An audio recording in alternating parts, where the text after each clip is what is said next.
Before I introduce the next gentleman to my right on the starboard side, I neglected to acknowledge again a surprise this morning. Shawnee High School football team. Give them a hand. This is really cool. Thank you.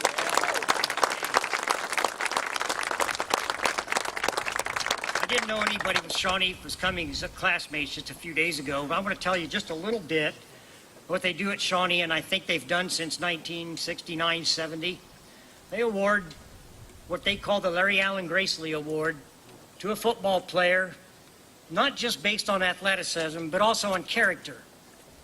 And we have 4 recipients of the Larry Allen Gracely Award with us today. So before we acknowledge them with the football team, raise your hand so everybody can see who you are, please. And the coach, where's the coach of the football team? You over here? Thank you, Coach, for bringing your team. Thank you. Now the 4 recipients of the Larry Allen Gracely Award over past years, please stand and be acknowledged.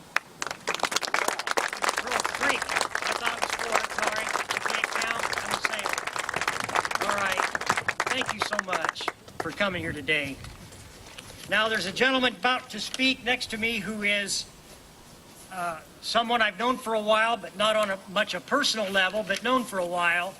But I love him like a brother because he is my brother in the Lord Jesus Christ. And I want to welcome Congressman, 4th District, Ohio, Jim Jordon. Thank you, brother.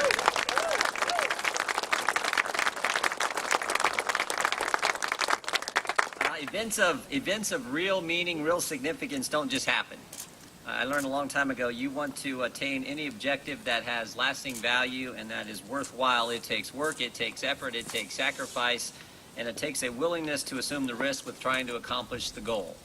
So I wanted to congratulate the village of Harrod and particular David and his team for putting this together, and this is so appropriate. It is always appropriate to take time to recognize and honor sacrifice, excellence, and heroes, and that's what this event is all about.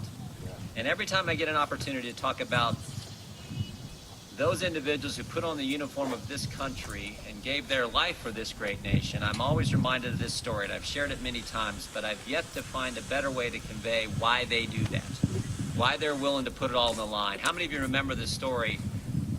Scott O'Grady, officer shot down over Bosnia, had to survive several days in the wild, had to put all his training to work, was ultimately rescued, brought to safety, microphones were put in front of him, a podium put in front of him. He was an American hero.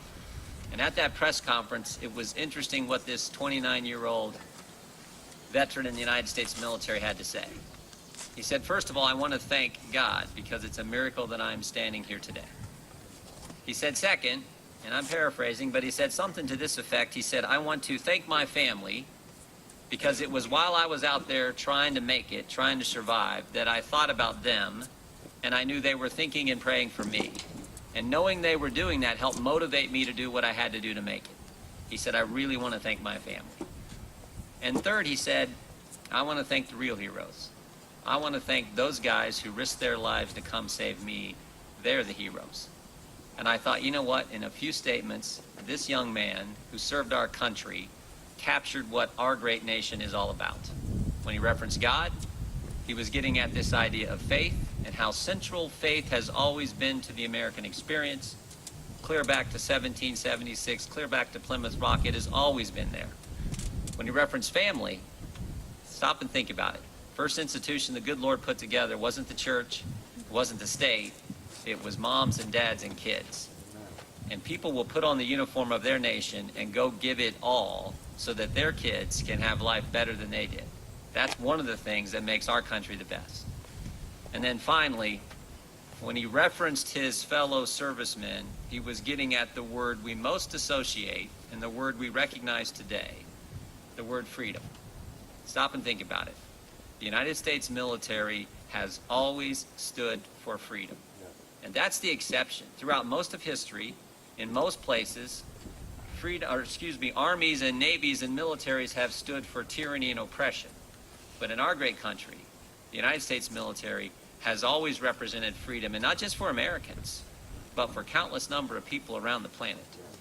Faith, family, and freedom are the values we recognize today, and that's why it's appropriate to take some time and have this wonderful memorial right here in our area. So David, thank you again, and God bless all of you, and particularly the families who are here for those 4 individuals. Thank you again for letting me be a part of this, this important ceremony. Thank you.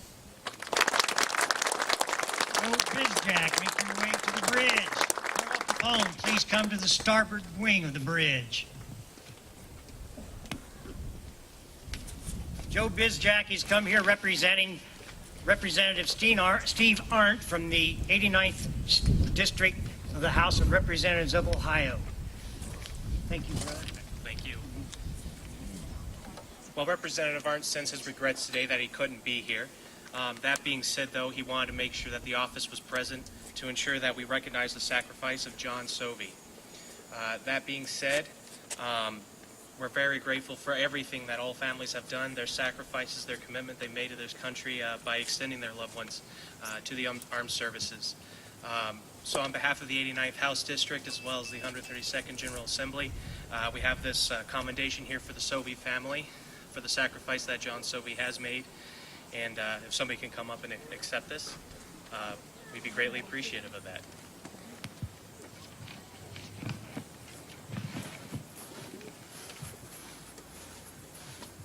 Thank you again for everything, and thank you for offering him another sacrifice. Thank you.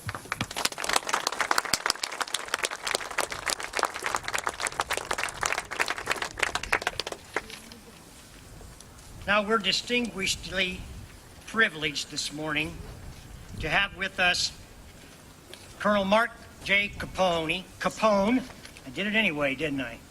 No relation. He's no relation to Al. He's U.S. Army retired. He assumed the role of the Assistant Director with the Ohio Department of Veteran Services on November 16, 2015. Had I known he'd been such a recent veteran, I would have ordered him to wear his uniform today. You're off the hook, Colonel.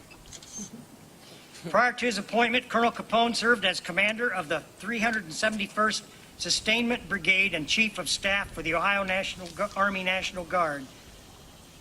Colonel Capone began his military career in 1993 when he was commissioned into the regular Army and was deployed to the Persian Gulf in 2008. He received a bachelor's degree in political science from the Ohio University Honors Tutorial College and holds a master's degree from Central Michigan University. Oh. We'll forgive that. The campus was resident in Columbus. Okay, thank you for that. And the U.S. Army War College. Colonel Capone is married to his wife, Molly. I'm not sure who else he'd have been married to, but we're glad he's married to his wife, Molly. He has 2 children, Haley and Cameron. Colonel Capone, it is an honor for me to introduce you. Thank you so much for being here today.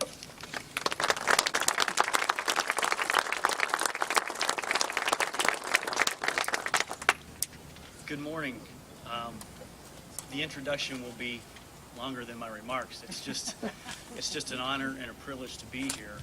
Anytime I can spend a morning with our veterans, with their families, and with those who honor them, it's just a life fulfilled.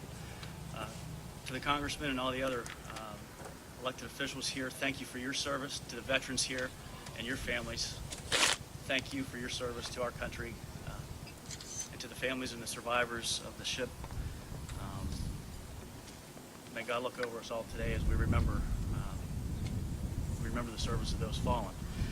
It's a privilege to be here today to represent the governor and our director, Chip Tansel, and both regret their inability to be here. But I just want to pay a minute to commemorate the lives of these sailors lost and present a resolution, which is just a small token in their honor and in to recognize their dedication, their sacrifice.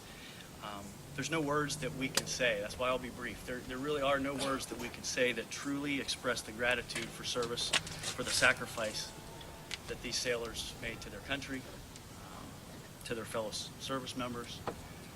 And there's no words that can really say how much we honor and pay tribute to the families who have endured for 50 years their loss, but are here today to remember them. And as David said, you know, we're here today because folks have worked tirelessly to preserve a legacy, to preserve a memory. I firmly believe that memorials like this ensure that the memories of those loved and lost will never be forgotten, that they will live forever, that our children, that our grandchildren, and quite honestly, generations to come can be here, can be in many other places across the country now, thanks to you, sir, and remember our sailors, our fallen service members. So I'm brief, I'm from the heart. Sir, thank you for everything you've done, Mr. Paxton, to put this event together today. Thank you all for being here. To the team, you know, this is what it's about. This is about brotherhood and sisterhood. This is about being part of something that's bigger than ourselves, something that lives on long after we're gone. And hope that resonates with you today. Thank you, everyone, for being here. And it's been my pleasure, my honor. Thank you. Thank you, Colonel. Okay, straight on and coffee to the bridge.